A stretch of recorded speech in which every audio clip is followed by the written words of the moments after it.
So Tori, that was amazing. I got to say, that was really cool. I love. So you used the pattern sequencer on all that, I didn't you? did indeed. That's really awesome. I love the vocoder. A lot of people don't realize that there's a really, powerful vocoder in here. Yes.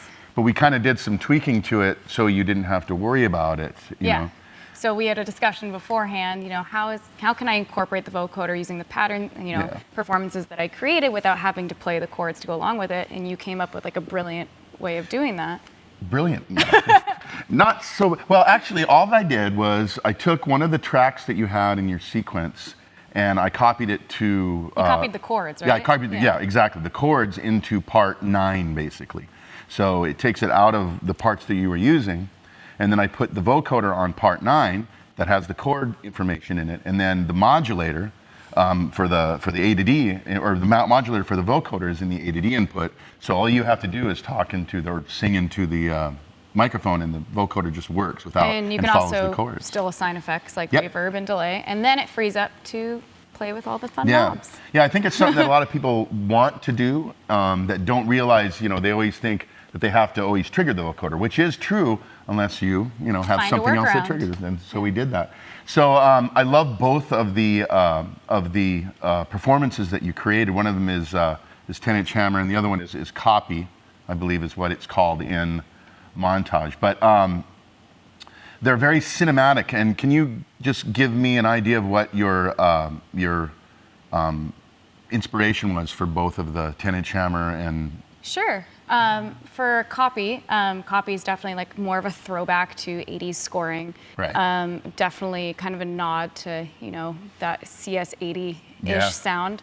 And I wanted it to sound very layered, like you would a score. And I'm writing something for film, TV, what have you, everything has to be really layered, and it has to feel like it's a story, it's going somewhere. Right. So I had never heard that done in some sort of, performance on a synth or a keyboard instrument, so I wanted to create that. That was the goal with that one. And I feel like there's a lot of room to play with it. The super knob is attached to some of the scenes. Like it's very, very user-friendly, like tactile. Yeah. So that was definitely the goal with that one. And then 10-inch hammer is a little bit rougher, more industrial, a little more fun. I wouldn't say it's as layered as the other one, but it's definitely got like a grittier vibe to it. Yeah. So. Well, it's like you use maybe a 10-inch hammer to pound in maybe a 9-inch nail, something like that. Maybe. What? So. About you too. I mean, we had the podcast with you that you can please subscribe to our podcast, by the way. It's Behind the Synth on SoundCloud. But we did a really cool podcast where we really covered a lot of your background and where you grew up and where you got into it. So let's kind of talk about some other things that we didn't really cover. One of them is I know that you're scoring a series on Snapchat right now, right? I am. I finished season 3, which had aired, I believe, last month. Okay. Snapchat Originals is what they're called, and Snapchat's doing a TV series now. They're 5-minute long episodes. You can watch them all directly on the app. The show's called Dead Girls Detective Agency. It's kind of like Nancy Drew with ghosts. It's very cool. It's fun. Got a really cool young cast.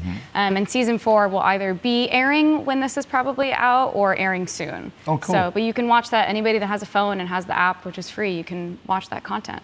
That's awesome. And then the last thing I have to bring up, because I watched the seasons of American Horror Story, and of course I have a daughter that is way into it, and we were talking, and I asked you, well, what did you do on American Horror Story? And it was season 3 Coven. Season 3 Coven. I sang I won't sing it because I'm probably sure I can't, but there's a La La theme that runs throughout the show, and it kind of became the main theme of the show from brilliant composer Jimmy Levine. Yeah. So I sang the closing titles for all of season 3, which was wicked to get to sing for a cast of witches.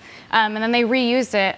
The current composer, Mac Quayle, reused it in whatever the current season was for Apocalypse. Yeah, 7 or whatever it is. Yeah. We had a lot of returning characters. So that's definitely one of my more fun projects. That's a cool one because it has the la la. It's the very. I'll sing it for you. No, but it's super spooky, but it's so perfect. But you know, outside of doing the vocal things that you've done, I know you've done like Wonder Woman and Captain Marvel, right? So Wonder Woman, I just did vocals, but Captain Marvel, I actually was a synth programmer Oh, you for did? that score Okay. and vocals, which was fun to be able to do both on one score. I like being able to kind of do a bunch of different things. So composer, vocalist, synthesist, Producer.